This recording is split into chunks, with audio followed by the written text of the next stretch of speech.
Sim. Então, hoje, irmão, se você trouxeram sua Bíblia... Alfredo, senta, irmão. Você pode sentar.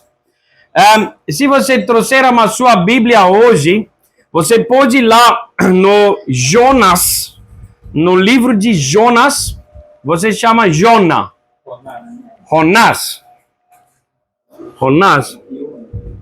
Jona. O livro de Jonas.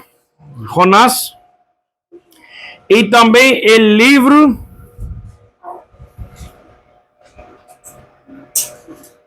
de Nahum. Tá bom? Jonas e Nahum. Tá bom? Então, enquanto você vai lá para o livro de Jonas, né? Eu quero falar um pouquinho sobre essa cidade chamado Nínive, né? Nínive era a cidade em que Deus mandou Jonas. Ele falou com Jonas, ele chamou ele e disse: vai para Nínive e pregar para eles, porque Deus teve profetizado que Nínive vai ser destruído, mais ou menos igual como a cidade de Sodoma e Gomorra, porque eles estavam muito grandes pecadores. Em livro de Nahum, a gente lermos que Nínive, que era o capital dos assirianos. Você já ouviu sobre os assirianos? A Síria era pueblo que em tempo de existência dos seres humanos era o povo mais forte que existia, que eles dominavam todos os outros pueblos, a Síria. Então Nínive era o capital dos assirianos, ok? Mas eles eram grandes pecadores. E Nahum fala sobre meretrizes, né? Eles eram fazendo muitos pecados diante de Deus. Então, outra coisa, a Bíblia fala também o jeito em que eles tratavam todo mundo que estava embaixo deles. Eles tratavam muito mal. Está escrito nos livros históricos como eles maltratavam pessoas que deveriam pagar imposto para eles, que enquanto eles não se pagavam imposto, né? Ou se eles não se humilhou diante dos assirianos, eles mataram as pessoas, botaram numa pau, né? Furava no meio e botaram no pau e sacaram os peles das pessoas que eles mataram e botaram os peles, utilizavam os peles para colocar, para fazer material para as tendas, os barracões deles. Colocaram as peles dos seres humanos para ser o material para as tendas. É horrível, é cruel o jeito que eles tratavam. Então, também está escrito durante tempo, eles tomaram todos os profetas do povo hebraico, do povo do Senhor, né, os hebreus, e tomaram todos os profetas e mataram eles também cruelmente. Então, tem algumas teólogos que dizem que o papai do Jonas provavelmente era uma das profetas que foram matados pelos assirianos. Não está escrito na Bíblia, e eu fui procurar quando eu fizeram estudos sobre tudo isso, mas está escrito em alguns livros históricos que está explicando o tempo daquela época, enquanto a Síria estava tomando conta de todos os outros pueblos em volta deles. Então, como cruel ele tratava as pessoas. Então, estava naquela época. Então, foram profetizadas através de algumas profetas que Nínive, que era a capital dos assirianos, vai ser destruído igualzinho como Sodoma e Gomorra por causa desse adultério que eles faziam através de vários meretrizes que estavam ali. Era um povo que gostava de ter meretrizes, era normal assim. E também por causa do jeito que eles maltratavam as outras pessoas que eles estavam dominando, que eles dominavam, e eles eram um povo super cruel. Então disseram que essa maldição vai chegar a vocês por causa desse tanto tempo que você está fazendo tanto mal. E aí Deus, através do seu misericórdia, ele deu uma chance. A gente já falou esses tempos em Ezequiel, em Isaías, esses cultos antes, falava várias vezes que Deus pode ter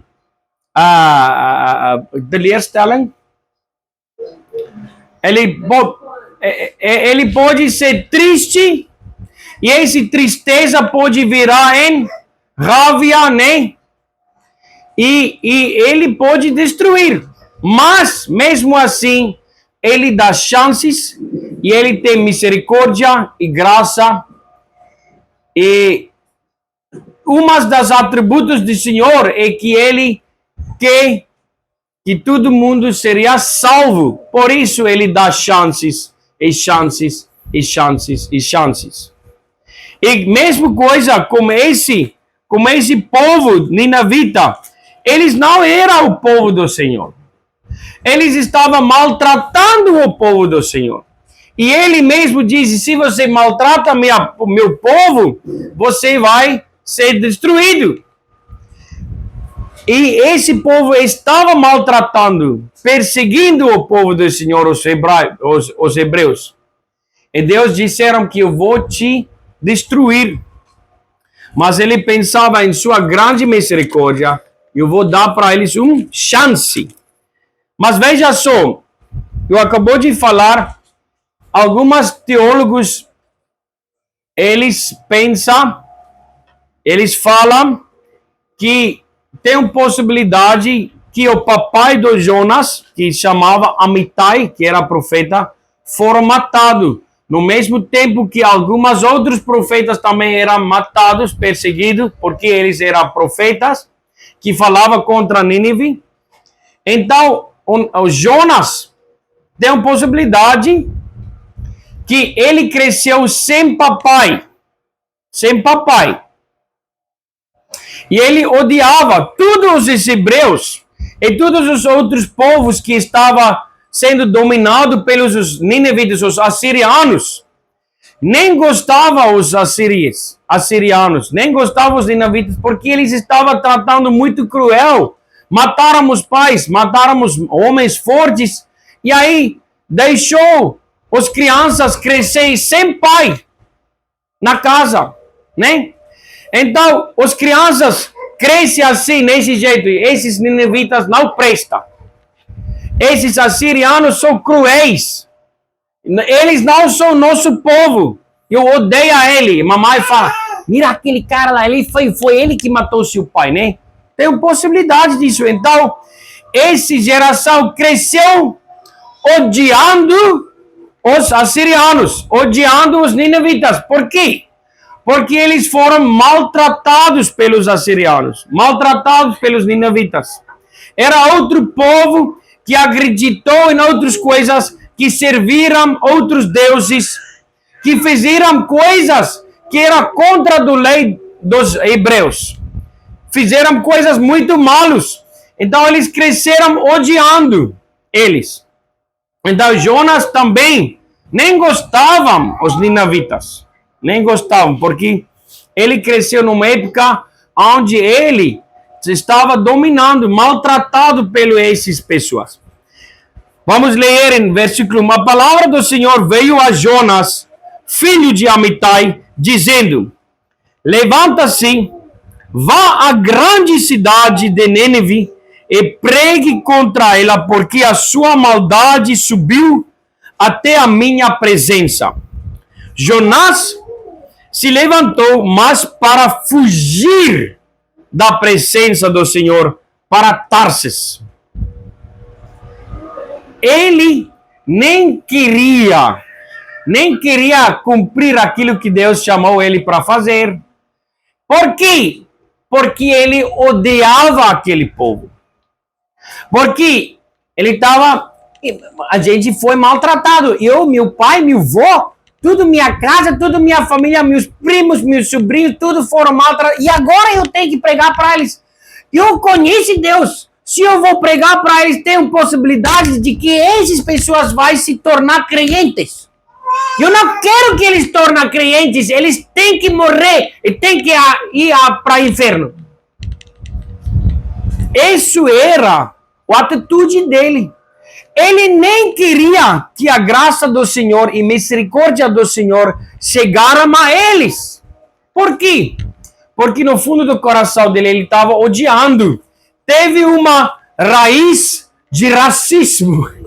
Sim? Toma cuidado.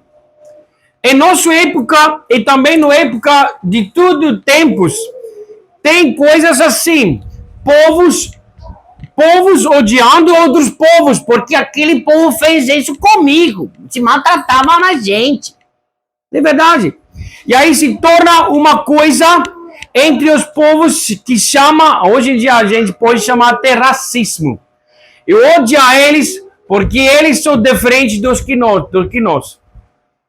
Mas aqui Deus, pela sua misericórdia, mesmo que esse Nínive, o capital da Assíria, merecia de ser destruída, Deus dava para eles mais uma chance para se arrepender, para que eles podem se tornar crentes. Mas aí Deus ele escolheu uma pessoa, né? Jonas. Mas ele nem queria fazer. Ele decidiu que eu vou fugir da presença do Senhor. Ele sacrificou a sua própria vida espiritual, sacrificou a sua própria caminhada com Deus. Ele se fugiu da presença do Senhor porque ele odiava tanto aquele povo que ele nem queria que eles se tornem crentes. Rayal, senta-te quieto. Irmãos, fugiu da presença do Senhor e pagou uma passagem. Vamos ler. Pagou, no 3, versículo 3. Jonas se levantou, mas para fugir da presença do Senhor, para Tarsis, desceu a Jope e encontrou um navio que ia para Tarsis, pagou a passagem e embarcou no navio para ir com eles para Tarsis, para longe da presença do Senhor. Mas o Senhor lançou sobre o mar um forte vento e levantou-se uma tempestade tão violenta que parecia que o navio estava a ponto de se despedaçar. Então os marinheiros ficaram com medo e clamavam cada um ao seu Deus. Lançaram no mar a carga que estava no navio, para que ele ficasse mais leve. Jonás, porém, havia descido ao porão do navio. Ali havia se deitado e dormia profundamente. Pessoas que fogem da presença do Senhor, eles não estão mais assim, animados de alcançar pessoas. Se você é crente firme e fiel, você dorme sim bem, mas você espiritualmente, você não dorme profundamente assim, sem sentido ao seu vizinho. Se você é crente fiel, você vai dormir sim, mas você vai querer levantar logo para que você possa alcançar mais uma pessoa. Me entende? Você vai sentar assim como se fosse que você tem formigas em seu cueca, né? Por quê? Porque você sempre vai sentir uma responsabilidade de alcançar alguém, né? Mas o Jonás, que estava ficando longe da presença do Senhor, que estava fugindo da presença do Senhor, ele estava dormindo profundamente enquanto pessoas estavam morrendo, enquanto pessoas estavam no ponto de afundar naquele navio. Ele, como servo do Senhor, era para ajudar aquelas pessoas, predicando o evangelho. Olha, o navio está lá com navio Titanic, né? No navio Titanic, quando ele havia afundado, né? Teve uma pastor que chamava John Harper. John Harper já contou essa história para você, eu não vou contar toda a história. Mas esse John Harper, enquanto o navio Titanic estava se afundando, era um longo tempo, enquanto ele teve chance, ele correu para cada pessoa, correu e disse: você quer aceitar Cristo como seu Salvador? Ajoelha comigo e entrega sua vida a Jesus, porque o Senhor vai tomar sua vida agora e você vai ou para o inferno ou para o céu. Entrega sua vida a Jesus, ora comigo. Então ele foi correndo, alcançando. Ele não estava naquele hora enquanto o navio estava afundando. Ele não estava dormindo profundamente, não. Ele estava fazendo o quê? Responsabilidade de homem de Deus que está onde? Perto da presença do Senhor. Mas enquanto você fica longe da presença do Senhor, fugindo da presença do Senhor, fugindo do seu a responsabilidade que o crente, o homem ou mulher de Deus tem, você vai, enquanto pessoas estão morrendo sem Deus, você vai se dormir profundamente, nem aí, nem ligado, com nenhum sentimento de responsabilidade de alcançar pessoas. Então isso acontece enquanto pessoas fogem, eles estão nem aí para alcançar ninguém, porque ele perdeu aquele sensibilidade, aquele senso de responsabilidade de alcançar pessoas. Versículo 6. O capitão do navio se aproximou de Jonás e lhe disse: o que está acontecendo com você? Agarrado no sono. Levanta-se, invoque o seu Deus. Talvez assim esse Deus se lembra de nós para que não pereçamos. Os marinheiros diziam uns aos outros: vamos lançar sortes para descobrir quem é o culpado desse mal que caiu sobre nós. Lançaram sortes e a sorte caiu sobre Jonás. Então lhe disseram: agora nos diga, quem é o culpado por esse mal que nos aconteceu? Qual é a sua ocupação? De onde você vem? Qual a sua terra? E de que povo você é? Jonás respondeu: eu sou hebreu e temo o Senhor, o Deus do céu, que fez o mar e a terra. Então os homens ficaram com muito medo e lhe perguntaram: o que é isso que você fez? Pois aqueles homens sabiam que Jonas estava fugindo da presença do Senhor, porque ele lhes havia contado. Então lhe perguntaram: o que devemos fazer com você para que o mar se acalme? Disseram isto porque o mar ia se tornando cada vez mais tempestuoso. Jonás respondeu: peguem-me e me lancem no mar. Então o mar ficará calmo, porque eu sei que por minha causa esta grande tempestade caiu sobre vocês.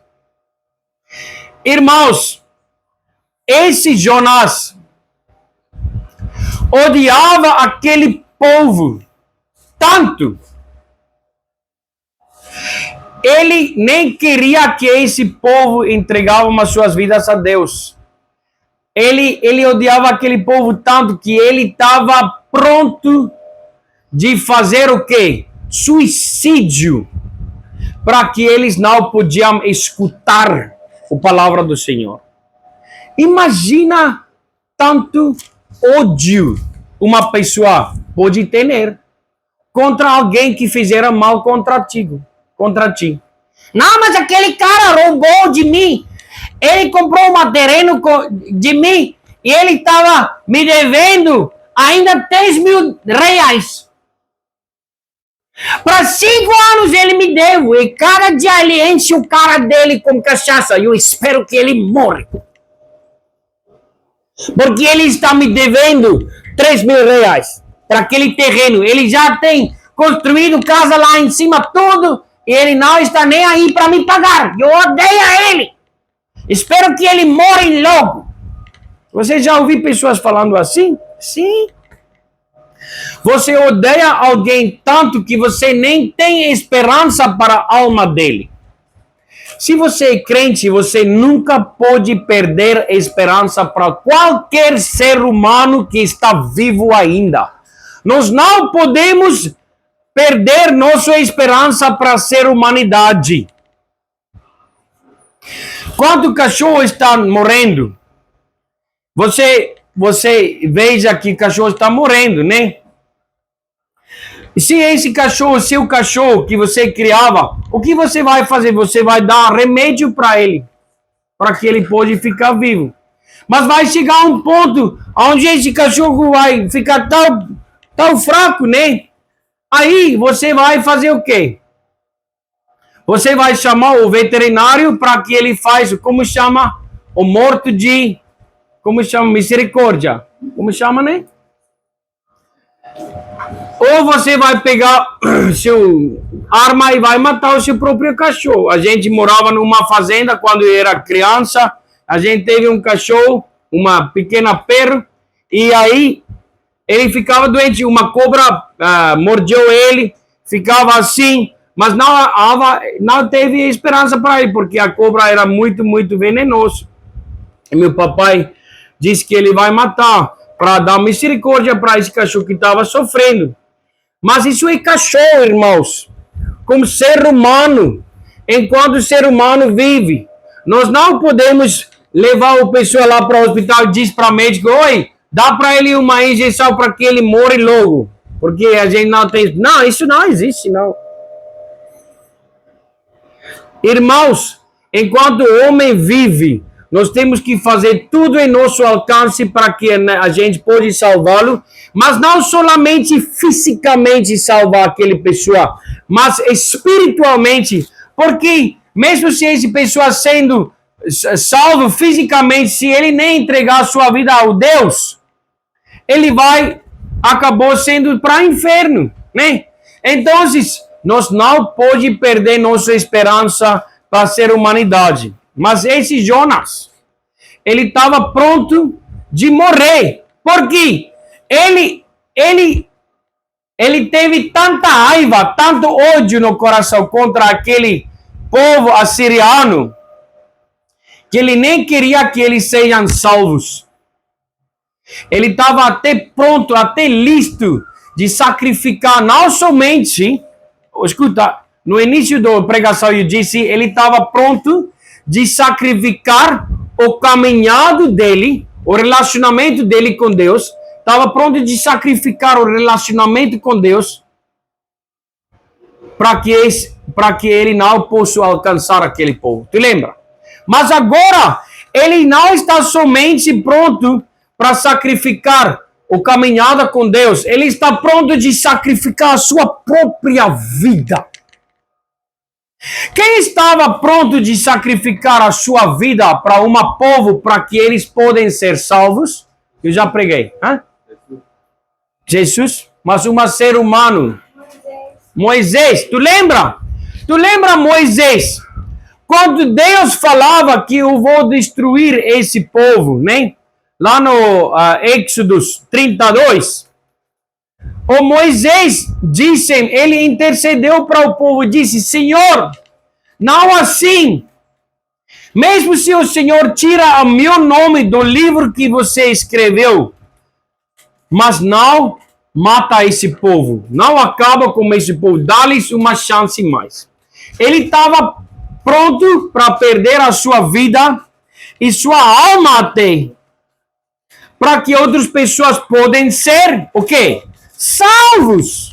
Mas Jonás estava pronto de sacrificar a sua vida e sua alma para que outras pessoas nem poderiam alcançar misericórdia. Estava totalmente inverso, ao contrário daquilo que Moisés fez. O que escreveu o Paulo? O Paulo disse, pela salvação dos meus irmãos, eu estou pronto de ser uma maldição para que eles possam ser salvos. Mesma coisa. Ele estava pronto de sacrificar a sua vida para que outras pessoas possam ser salvos. Mas o Jonás, em contrário, estava pronto de sacrificar a sua vida, sua caminhada com Deus, a sua alma, para que outras pessoas não seriam alcançadas. Por quê? Porque ele teve raiva, ódio e amargura no coração dele. Isso é algo super feio, super feio. E aí, quando ele disse para esses outros marinheiros, me lança pelo mar, ele sabia, por acaso, que uma peixe vai engolir ele? Ele nem sabia. O que ele sabia? Ele sabia se eles vão me lançar nesse mar tempestuoso, né? O que vai acontecer comigo? Eu vou morrer. É melhor que eu morre do que aquelas pessoas sejam salvos. Assim ele pensou. Mas aí, irmãos, Deus teve ainda misericórdia e mandou aquele peixe para engolir ele. E depois de 3 dias ele se arrependeu lá no barriga do peixe. Arrependeu e disse ao Senhor, eu vou ali. Então ele foi. E aí ele foi andar. Ele nem levantou uma igreja. Ele nem foi predicar muitas vezes. Ele entrou naquela cidade, andava para um dia, até que ele chegara mais ou menos no metade da cidade, parou lá no meio e só gritava assim, oi! Deus vai destruir essa cidade! Rapidinho, ele nem pregava, somente falava uma vez, bem alto. Só uma vez. E as pessoas escutaram. E foram falar com o rei. Ele foi predicar, ele foi falar aquilo que foi dito, né? Que Deus vai destruir. E depois o que ele fez? Ele foi falar e depois ele subiu numa montanhazinha fora da cidade para ver. Ele estava assim. Eu acabou de fazer a minha responsabilidade. Eu falei com eles que Deus vai destruir se eles não vão se arrepender. Então vamos ver como Deus vai destruir eles, como é que ele destruiu Sodoma e Gomorra. Porque eu não creio que esse pessoal vai se arrepender. Então ele foi dizer aquilo que era para ser dito e saiu e foi esperando lá para ver como Deus vai destruir, porque ele teve ânimo que eles sejam destruídos, porque era inimigo dele, né? Então, sentava lá, e aí o rei, quando ele ouviu que havia pregado pelo Jonas, ele disse ao povo, ninguém vai comer, nem beber água, nem homens, nem mulheres, nem filhos, nem boi, nem vaca, nem galinha, nada, ninguém vai beber água nem comer por 3 dias. Tudo nós vamos se dobrar joelho, rodilha, tudo nós vamos ajoelhar diante do Senhor vamos arrepender dos nossos pecados e vamos buscar o Senhor. E ele mandou esse rei, e todo mundo fazia isso. E Deus teve misericórdia e ele deram para eles uma chance e ele tirou aquele maldição e dava para eles salvação. E aí, o Jonas estava super bravos. Hoje lê, ele estava super bravo. E ele estava contemplando, como chama? Contemplar? Eu não sei como chama. Reclamando, desculpa, reclamando. Estava reclamando diante de Deus. E disse, Senhor, eu nem falava com o Senhor que isso havia acontecendo. Eu sabia que isso vai acontecer. Eu sabia se eu vou predicar para eles, a sua misericórdia vai alcançar eles e eles vão tornar crentes. E então ele nem gostava, ele estava com raiva. Mesmo depois que eles arrependeram dos seus pecados, mesmo que eles tornaram literalmente os amigos dele, os irmãos em Deus. Mesmo que eles tornaram irmãos em Cristo, não irmãos em Cristo porque Cristo não havia crucificado ainda, né? Mas eles se tornaram filhos de Deus. Tornaram filhos de Deus e mesmo assim ele odiava eles ainda, né? É triste essa história do Jonas. Cuidado para que você não odeie alguém ou não tem raiva por alguém que você não quer que eles sejam salvos. Porque o que acontece com sua própria alma? Você vai perder a sua caminhada com Deus. Você vai perder o seu ânimo de ser crente. Você vai fugir da presença do Senhor. E você vai chegar a ser um crente. Tem muitos crentes assim, infelizmente, hoje em dia. Crentes assim, entre aspas. Crentes que dormem profundamente. Que não estão nem aí, tomando responsabilidade para ser humanidade. Nunca alcançou ninguém. Nunca predicava o evangelho por ninguém. Porque tem raiva para alguma pessoa que maltratavam vocês. A misericórdia do Senhor quer alcançar pessoas que estão ainda vivos, mesmo que eles sejam o inimigo de Deus, mesmo que eles maltratam o povo de Deus. Deus quer salvar seres humanos. Deus quer salvar seres humanos. Ele queria salvar naquela época e hoje em dia ainda a misericórdia do Senhor está suficiente para salvar e alcançar pessoas. Mas ele precisa o quê? Ele precisa Jonas. Mas não Jonas com essa atitude. Jonas, pessoas, seres humanos que está listo, que está pronto a servir ao Senhor para alcançar.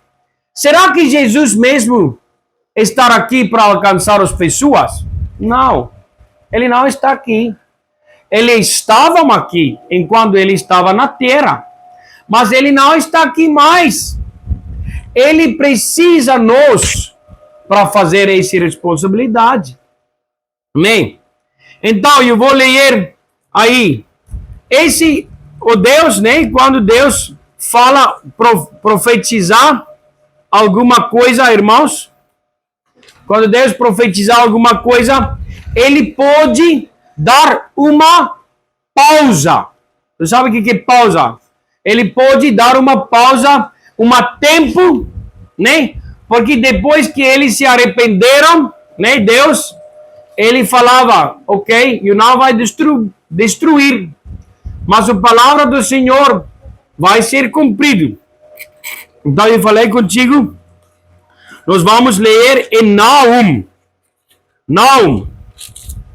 Então, esse livro do Naum, foi escrito mais ou menos 150 anos depois daquele tempo do Jonas. Mais ou menos 150 anos depois. Isso foi escrito logo antes que o povo de assirianos foram destruídos completamente.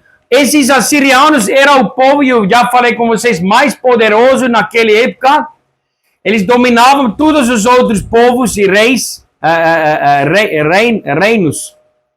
E aí, mas ali, eles foram destruídos. Tanto, eles foram destruídos que os ruínas do Nínive, que era o capital, foram descobridos. Os ruínas foram descobridos somente 2000 anos depois da destruição.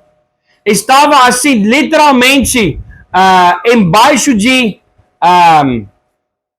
areia.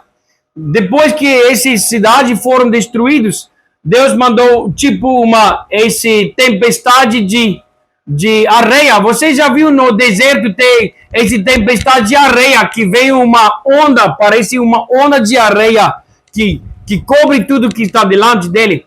Então isso aconteceu. E essas ruínas do Nínive foram somente descobridos 2000 anos depois dessa destruição. Mas aí Naum, profeta Naum, sentença contra Nínive. Livro da visão de Naum, da cidade de Elcos. O Senhor Deus zeloso e vingador, o Senhor é vingador e cheio de ira. O Senhor toma vingança contra os seus adversários e reserva indignação para seus inimigos. O Senhor é tardio em irar-se, mas grande em poder e jamais inocenta o culpado. O Senhor tem o seu caminho na tormenta e na tempestade, e as nuvens são a poeira dos seus pés. Repreende o mar e ele seca, faz com que todos os rios fiquem secos. Bazã e o Carmelo desfalecem e as flores do Líbano murcham. Os montes tremem diante dele e as colinas se derretem. A terra se levanta diante dele, sim, o mundo e todos os seus moradores. Quem poder suportar a sua indignação? E quem subsistirá diante do furor da sua ira? A sua cólera se derrama como fogo e as rochas são por ele demolidas. O Senhor é bom e fortaleza no dia da angústia, e conhece os que nele se refugiam. Mas com inundação transbordante acabará de uma vez com o lugar dessa cidade. Com trevas o Senhor perseguirá os seus inimigos. O que é que você está planejado contra o Senhor? Ele mesmo os consumirá completamente. A angústia não se levantará duas vezes. Porque ainda que eles se entrelacem como os espinhos e se saturem de vinho como os bêbados, serão inteiramente consumidos como palha seca. E aí, isso foi uma profecia de novo contra Nínive. E aí, depois, esse Nínive foram destruídas completamente. Ele disse até aqui, se você vai ler não, é muito bom livro. Só tem 3 capítulos. Mas, irmão, está escrito aqui, Deus tem profetizado que ele vai destruir. Mas mesmo assim, aqueles que buscam refúgio no Senhor, seria salvo também. Ele ainda dava para eles graça, ainda dava graça. Mas, irmãos, toma cuidado. Nós moramos num país, né? Nós moramos em um tempo, em uma cidade, em um país, em uma época onde acontece, infelizmente, vida acontece. E enquanto vida acontece onde tem seres humanos têm falhas, muitas falhas, não é verdade? Eu tenho falhas também. E quando pessoas falham contra nós, fazer alguma coisa mal contra nós,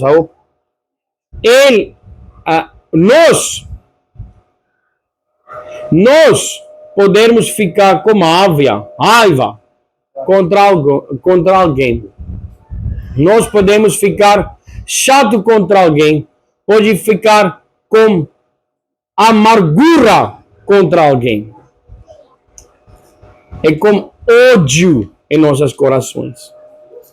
Se você tem ódio em teu coração, você tem que trazer no altar do Senhor. Porque o Deus disse: eu não posso te perdoar se você não perdoa aqueles que pecaram contra ti. Ele não posso.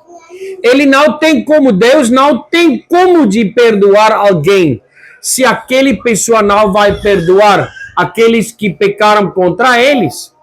Isso está escrito na Bíblia. Isso não é meu pregação. Isso está escrito. Assim, geloof nie. Isso não é religião minha. Wat is my oortuigings? Isso não é minha convicção. Isso está escrito na Bíblia. Você tem que perdoar para que você pode ser perdoado. Você não pode ter ódio contra alguém, contra algum povo. Quando Estevão foram matado, apedrejado, ele orava o quê? Senhor, perdoa-los, porque eles não sabem o que eles estão fazendo. Isso foi a mesma palavra que quem orava também quando ele estava sendo morto.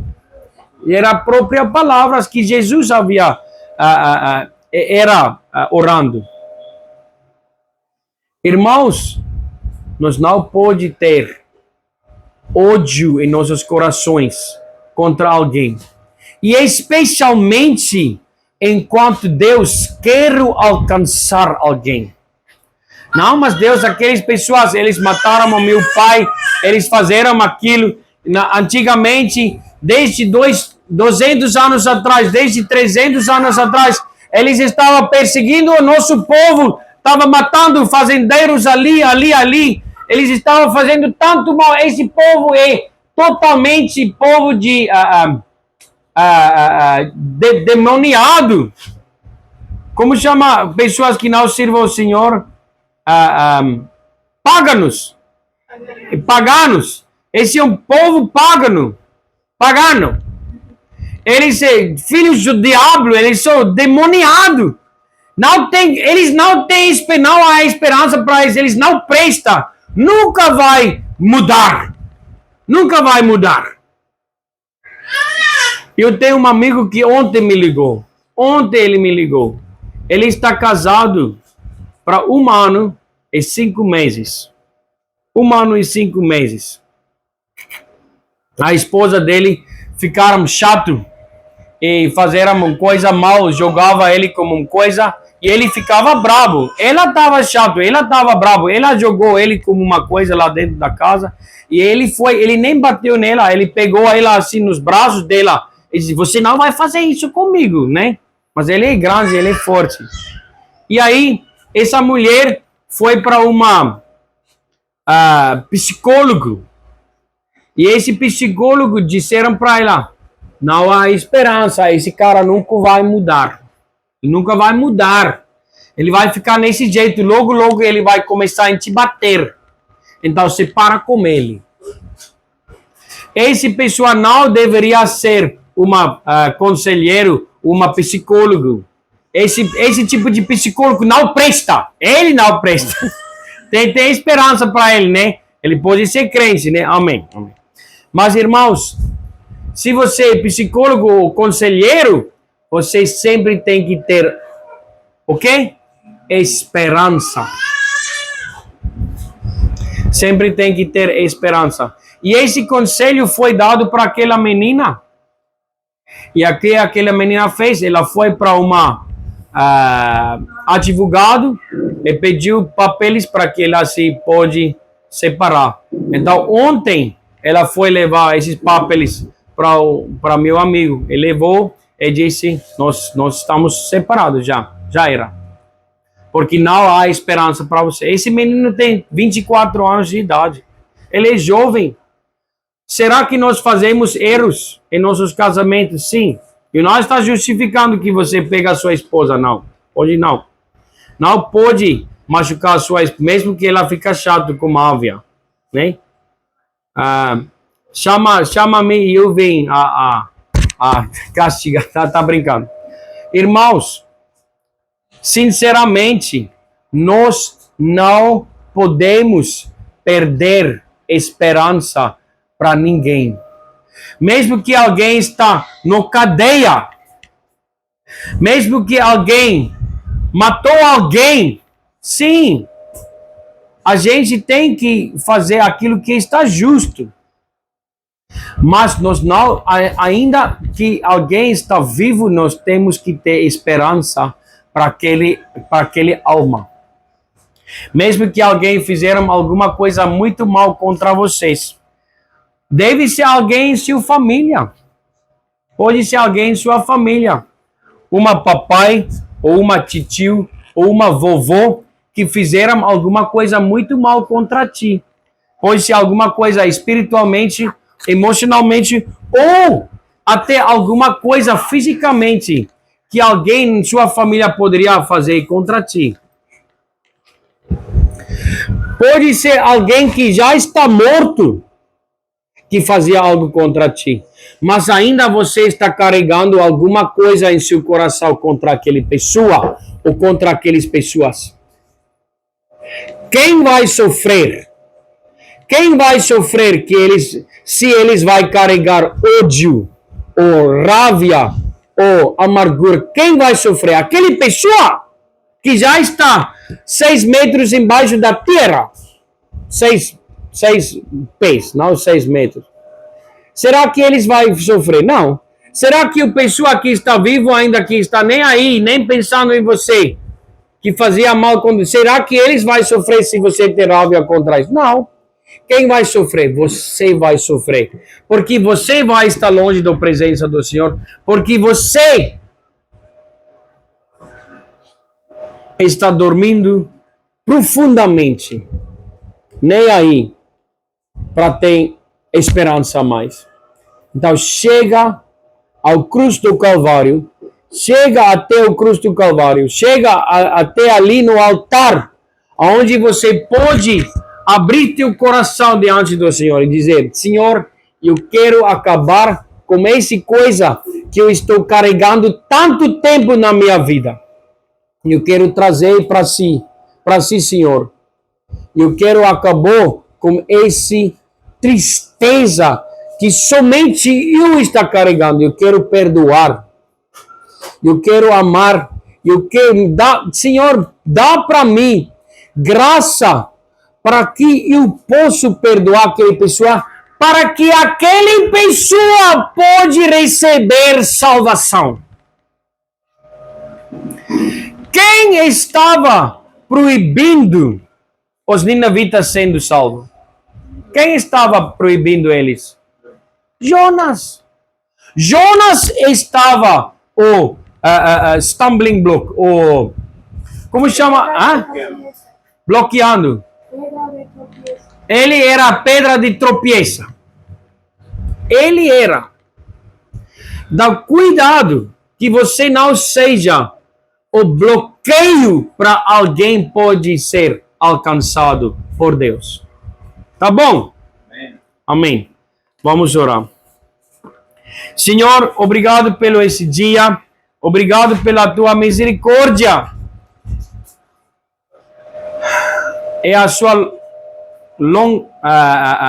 esse misericórdia e graça que dura para sempre. Também uma misericórdia, Senhor, que o Senhor dá várias vezes. Quantas vezes a misericórdia do Senhor chegaram a mim até que foram salvos? Tantas vezes, muitas vezes que eu nem merecia. Nenhum de nós merece. Mas mesmo assim o Senhor estende a sua mão e faz mais chances e mais chances, porque o Senhor não quer que ninguém se perca, mas será salvo, mas que tudo seja salvo. Então, Senhor, perdoa-nos se tem alguém aqui que tem amargura ou raiva no coração, ou odeio no coração. Ajuda aquela pessoa para que eles possam chegar ao cruz do Calvário, ao altar do Senhor, para que eles possam entregar esses amarguras, essas coisas que estão bloqueando não somente aquelas pessoas para que eles possam ser salvos, mas também que está bloqueando eles mesmos para ser salvos. Porque o Senhor disse que eu não posso te perdoar se você não vai perdoar aqueles que contra ti pecou. Então, Senhor, ajuda-nos, porque esse é um assunto super importante, que infelizmente hoje em dia tem muitas pessoas que não estão num relacionamento certo com Deus, porque eles carregam alguma amargura no coração deles. Ajuda-nos, Senhor. Ajuda-nos para não dormir profundamente sendo crentes, mas ajuda-nos para ser acordado, pronto para servir para o Senhor. O soldado que lá na guerra está dormindo profundamente e aquele soldado que vai ser matado, mas nós temos que estar acordado, pronto de servir para alcançar pessoas não alcançadas. Em nome de Jesus Cristo. Amém.